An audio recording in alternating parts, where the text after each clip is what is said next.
Le 12 septembre 2008, un tragique accident de train à Los Angeles a coûté la vie à 25 personnes, parmi elles Charles Peck. Dans les heures qui ont suivi le drame, alors que les secours s'activaient au milieu des décombres, une chose étrange s'est produite.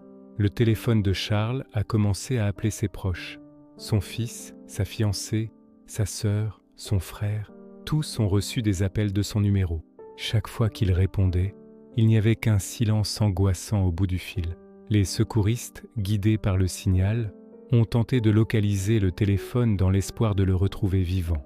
Mais lorsqu'ils ont finalement découvert son corps, le téléphone était éteint, détruit dans l'impact. Alors, qui a passé ces 35 appels depuis l'au-delà? Le mystère reste entier. Les théories sur les appels de Charles Peck sont aussi nombreuses que déroutantes. Certains penchent pour un dysfonctionnement technique, une sorte d'écho fantôme du réseau téléphonique de l'époque. D'autres, plus audacieux, y voient un phénomène paranormal, un dernier contact désespéré depuis l'au-delà. Pour sa famille, ces appels étaient-ils un ultime adieu ou le début d'une hantise? Le mystère de Charles Peck demeure l'une des énigmes les plus troublantes de l'histoire des télécommunications. Abonnez-vous pour plus de mystères.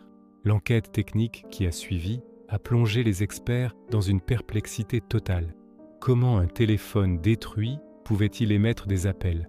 Aucune explication rationnelle, aucune théorie scientifique n'a pu percer ce mystère. Et puis, aussi soudainement qu'ils avaient commencé, les appels ont cessé.